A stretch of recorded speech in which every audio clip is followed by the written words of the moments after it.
Hello မင်္ဂလာပါကဘာပေါ်မှာရှိကြတဲ့သူတွေထဲမှာ2% လောက်ကပဲအောင်မြင်ကြော်ကြတဲ့သူတွေတို့တယ်ဖြစ်ကြပြီးတော့98% လောက်ကဆိုလို့ရှိရင်ဒုံရင်ပေါ့နော်ပုံမှန်တာမန်လူတွေပဲဖြစ်ကြတယ်တဲ့အဲ့ဒီ2%ကဘာကြောင့်မလို့အောင်မြင်ကြော်ကြတဲ့သူတွေဖြစ်ကြတာလဲဆိုရင်သူတို့ကပြုတ်ဘယ်လိုပြောမလဲတဘာဝတရားကြီးရဲ့ပြောင်းလဲပြင်လွယ်ရှိတဲ့အရာတွေကိုလက်ခံနိုင်ပြီးတော့သူတို့ကအဲ့ဒီပြောင်းလဲပြင်လွယ်တဲ့အရာတွေကို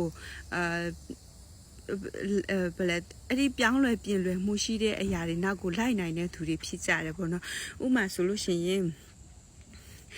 အရင်ခေတ်ကဆိုလို့ရှိရင်advertising လုပ်တဲ့အခါမှာဘယ်လိုမျိုးလုပ်လဲဆိုလို့ရှိရင်ကြော်ညာမင်းသမီးတွေနဲ့TV တွေမှာကြော်ညာလုပ်ပြီးတော့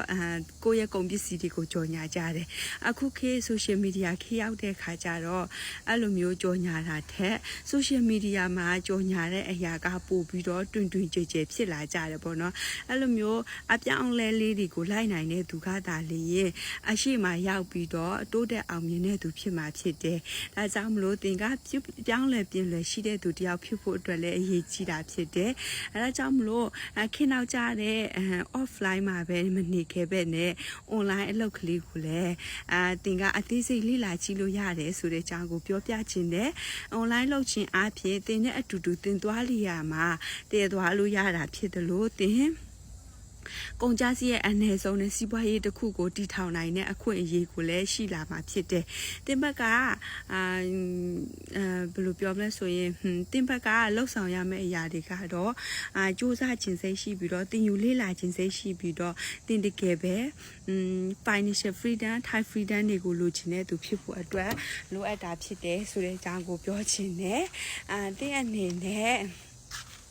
တခုခုကိုစတော့မယ်ဆိုလို့ရှိရင်စိုးရိမ်စိတ်တွေကြောက်စိတ်တွေနဲ့ဖြစ်နိုင်ပါမလားဆိုပြီးတော့စဉ်းစားနေမဲ့အစားငါအကောင်းဆုံးလုပ်နိုင်တယ်ငါအကောင်းဆုံးတက်နိုင်တယ်ဆိုတော့စိတ်နဲ့စတင်မယ်ဆိုလို့ရှိရင်တော့သင်စူးစမ်းတဲ့အရာကဒီနေ့မှအရာပေါ်လာမှာဖြစ်တယ်ယခုခေတ်မှာဘီလီယံနာဖြစ်နေတဲ့တထေတူကဆိုလို့ရှိရင်လွန်ခဲ့တော့သူအနှစ်ပေါင်းများစွာကသူသတင်းစာပို့တဲ့သူတယောက်ပဲဖြစ်ခဲ့တာဖြစ်တယ်သတင်းစာပို့ရင်းနဲ့သူပတ်စံစုပြီးတော့အခုမှဆိုရင်သူကဘီလီယံနာတစ်ထီတောင်ဖြစ်လာပြီဖြစ်တယ်အဲဒါကြောင့်အရေးကြီးဆုံးက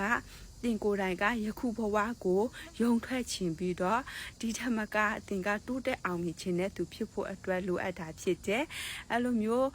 ကိုဘဝကိုတိုးတက်ချင်တဲ့သူတွေကိုလက်တွဲ